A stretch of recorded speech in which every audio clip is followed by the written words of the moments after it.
All right, Right. Sheriff, why don't you tell us about this repeat offender nonsense? I guess you could probably say that. Yeah, so this came to fruition, if you remember, doing the DWI scandal. And when I was talking about it, I requested a whole internal audit. And what I wanted to do, it came at the perfect timing for when Route 66 started at the end of the spring. So we wanted to make sure we looked in the mirror first and made sure that we were looking at all our deputies, making sure we're doing the correct work. If we were not, what we need to do and to correct it. Our deputies are doing an amazing job. Route 66 starts. So right away I said, we're going to track every arrest through the criminal justice system for the duration of this operation, because I really wanted to see, everyone talks about the revolving door. We all hear about it. We all know about it. We've all seen it as law enforcement. But I really wanted to put the data behind it, because anytime I go to Santa Fe, that's what they ask for. So throughout the summer, we were tracking it. And at the beginning, I will say it looked pretty even. A lot of people weren't being let out right away, but then it went downhill very quickly. And when we were looking at it, you can see all these poster boards and everything that we have. We are literally having the catch and release, revolving door, people being let out. I'm not talking just the next morning. I'm talking hour or two later after an arrest, even going to the metro window, as we all know, and not even being booked and being released right away. We're talking serious offenses. And if you look at the poster boards behind me and the examples that we give, at least half of these are felon in possession of firearms. And I've asked lawmakers to look at what we can do for felons in possession of a firearm, repeat violent offenders, and drivers of crime. And as we know, if I take 2 to 3 of these people out of a community, the crime numbers will go down. So now we are arresting violent offenders, and I have Mr. Orozco here. I haven't even announced our bait car program that we've been doing. He stole our same bait car twice. He was arrested for it, released, stole it again. That tells you our system's not working. So we started, and I ordered us to start working further along with the feds. It's the marshals for Operation Triple Beam. And we want to make sure that the violent repeat offenders, and I'll make sure I clarify, every arrest that we do for Route 66 doesn't mean they all go to the federal system. What it means is that the feds will pick, hey, are we going after the felon in possession of a firearm, this person who did an armed robbery with a firearm? We want to take that federally, because obviously, and no one can argue the data that we have now, they're being let out and released. And then you're telling me to be a good steward of taxpayer money, and we have Route 66 to where lawmakers did a great thing for us and gave us money to go get and take warrants out of the system.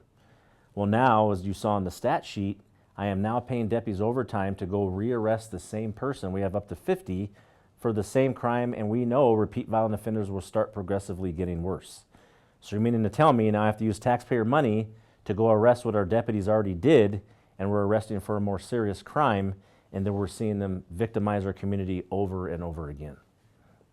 And on these sheets that you have printed out, what does it say? It says, what does that number indicate? This number, 41 arrests all time. So that means they arrested over and over and over again. We have 10 over here, 13, 14, 21, 29. We want to make sure we got our more serious offenders to display to the public. You can't dispute the data that we have. And as I keep tracking it, like I said, we're holding ourselves accountable, we're doing our job. It is now time for the courts to start doing their job. And we're tracking separate cases in Metro Court, we're tracking separate cases in District Court.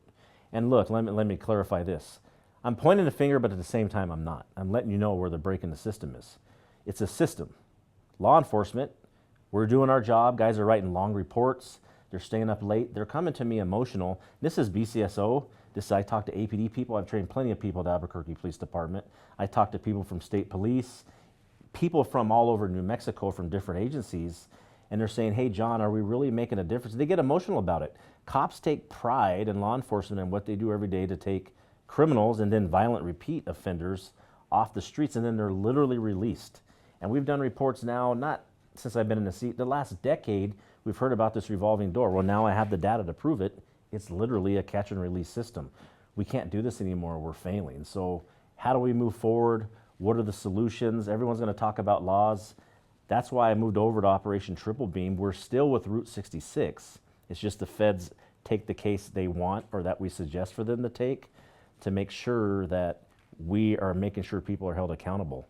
I don't want to keep feeding a system of failure, knowing, as you can see with the numbers on these boards, that they're going to get out again and victimize the whole community.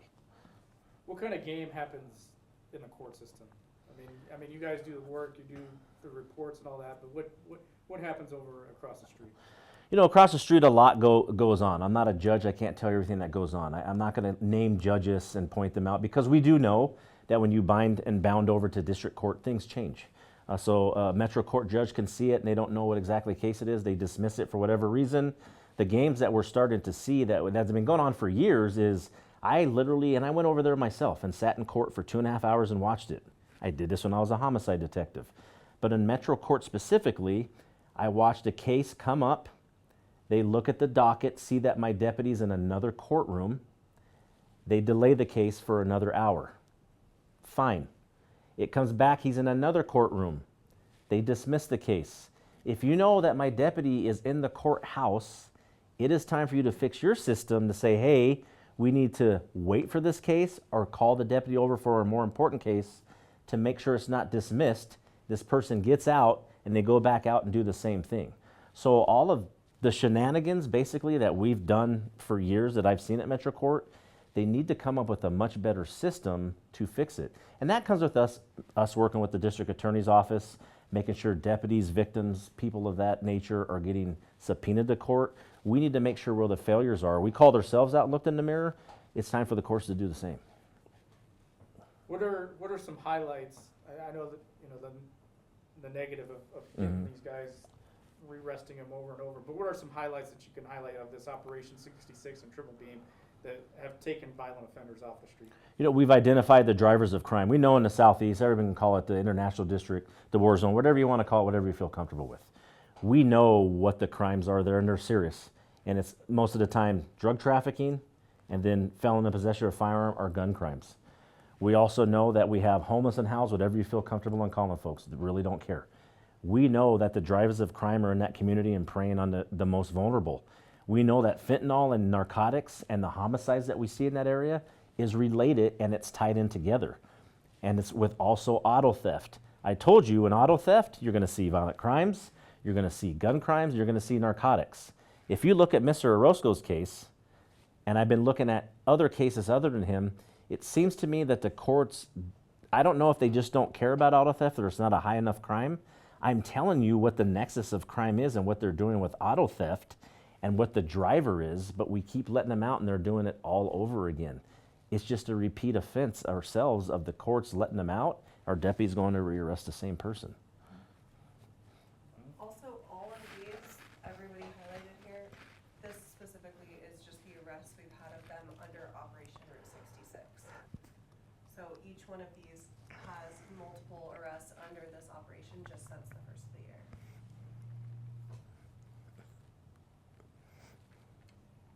So, obviously, we're gonna edit this in a raw way. We're not gonna do little 2-second sound No, yeah, clips yeah. and whatever. So just, is there anything you wanna say, just, in a raw fashion that you? Yeah. I'm always upfront person. I will tell you this, and I told you about pointing fingers. Everyone will automatically point to lawmakers. I want to clarify to the public for those who don't know. Is it as my job as an elected official to take the problems we're seeing, which I'm doing now with media, tell them the issues we're having and what we need actually change, such as felon in possession of a firearm? In a raw way, what I will tell you is when I speak to some lawmakers, no names mentioned, I'm starting to see a lot more personal opinion as opposed to what the data is enforcing, but I want to remind elected officials this. You're elected and work for the community you serve. It is my job as the sheriff. Crime is a nonpartisan issue. It is my job to take the community sentiment, which is, hey, the crime is high here. We have issues and drivers of crime. Here's what we need fixed because we don't feel safe in our own community. You need to talk to people and get their opinions and what they feel and make laws based off of the expert, which is anybody who's a leader of an agency. And for my job is to listen to the people who I work for, which are my deputies, what they're seeing on the streets every day and how we can take a bite out of crime. We've been seeing the same revolving door for a while, and everybody will tell me, hey, John, I need data. Well, here you go. But two, let's take data over the last 10 or 15 years. Has it been working? No, I believe we're last in everything and in the top 3 for crime almost every single year. So apparently what we are doing is not working. We need change and we need to make adjustments and changes to the system.